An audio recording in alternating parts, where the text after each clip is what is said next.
Mana lebih utama dari qada solat fardu dan melakukan solat sunat? Okey, baik. Dia macam ni. Solat fardu yang luput atas seseorang ada dua keadaan.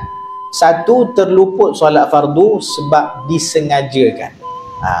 Satu lagi, terluput solat fardu sebab apa? Sebab tak sengaja. Contoh tertidur, cukup syaratnya. Contoh tak perasan, lupa buat kerja. Okey, baik. Jadi bagi orang yang mana solat fardunya luput secara sengaja, maka di sini tak betul kalau kita kata mana lebih aula, ganti solat buat solat sunat ke ataupun ganti fardu. Jawapan dia wajib utamakan ganti fardu. Oh, saya nak solat sunat, nanti dulu utamakan yang fardu sebab dia berhutang dengan Allah Ta'ala. Wajib selesaikan hutang yang wajib. Jangan dia buat solat sunat. Itu sebab sebahagian ulama keras berpandangan, bahkan ini pandangan yang kuat, iaitu kalau siapa-siapa cuba juga nak buat solat sunat, solat sunat yang dia buat itu tak sah dan hukum dia haram. Jadi apa faedah kalau kita buat solat sunat hukum dia haram? Baik tak payah buat. Kita tak ada faedah kalau buat ni. Memang kena selesaikan fardu yang ditinggalkan secara sengaja. Ya. Jadi begitu. Wajib utamakan yang fardu, tinggalkan yang sunat. Ni kalau kita yakinlah ada luput. Kalau tak yakin macam sama-sama tu, tak apa. Tak, ni memang yakin luput. Ya, seminggu punya solat ni yakin luput dengan sengaja. Maka wajib dulu selesaikan. Tinggal solat duha, tinggal qabliyah, ba'diyah, tinggal tarawih, tinggal belaka.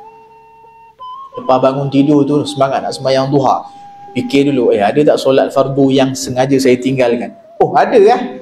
Ada. Okey, tak apa. Sekarang ni buat fardu dulu.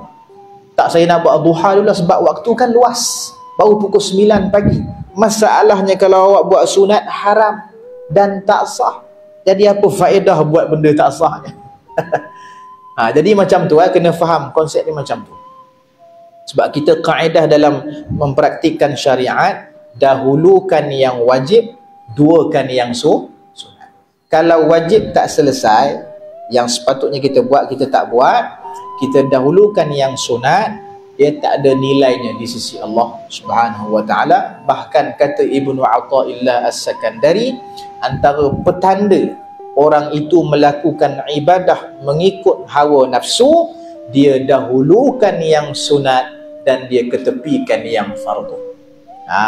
Ya, dahulukan sunat dulu. Ini banyak orang buat. Bukan dalam bab solat sahaja, dalam bab lain pun sama juga. Contoh macam seorang anak bertembung di antara dua perkara.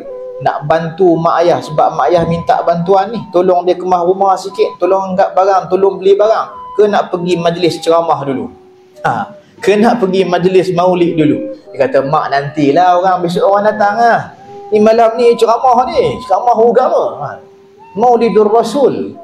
Faham tak? Ni anak tak faham bahasa. Dia tak faham.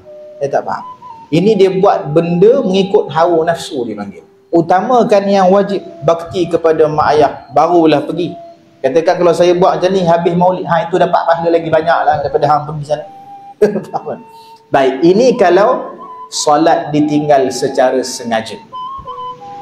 Tapi yang kedua, kalau solat fardu kita luput secara tak sengaja, sebab tertidur cukup syarat kan, ataupun sebab terlupa, yang ni baru ada istilah kata mana lebih baik. Jadi yang lebih baik sudah tentulah solat fardu, kemudian baru sunat. Tapi kalau nak buat sunat tak ada masalah, pahala pun dapat. Sebab apa? Sebab wajib yang tertinggal ni tak sengaja. Tak sengaja. Baik, jadi insya-Allah jelas insya-Allah. Okey, yang luput sengaja ni memang rutin dia qada solat kan. Tiap-tiap hari dia akan ganti solat. Sebab dia tahu banyak solat yang luput secara sengaja. Tapi lepas dia buat solat ganti, dia nak buat solat sunat. Inilah kata memang tak boleh. Tak boleh. Kena nak buat solat sunat, jangan buat fardu lagi. Sebab tak habis lagi ganti fardu yang wajib diganti sebab tertinggal secara sengaja. Tapi kalau yang sengaja tu dah habis, yang tertinggal tu yang tak sengaja, baru boleh buat sunat. Ya, ini pandangan yang terkuat lah dalam mazhab kita Imam Syafi'i. Jadi saya pernah mengajar di satu masjid yang lain. Jadi lepas saya mengajar tu ada orang datang sanggah saya, kata mana ya, ini pandangan yang kata melemahkan orang nak buat benda-benda sunat. Jangan ustaz halang orang nak buat benda sunat. Biar orang lah, wajib tak selesai lagi. Mungkin pemahaman dia begitu. Kita ambil pandangan yang kedua, takut ada orang tak faham, ataupun dengan sebab kata-kata ini orang jauh daripada agama, kata agama ni kata menyusahkan. Tak apa, kita ada pandangan yang kedua, ya. Bagi yang susah sangat nak semayang fardu ni, nak buat juga sunat, ambillah pandangan yang kedua. Solat tu tinggal sengaja ke tak sengaja ke, yang penting dia kena ganti sebelum mati. Ganti sebelum mati. Nak buat sunat silakan, tak ada masalah, buatlah. Tapi ingat, sebelum mati ganti, habiskan.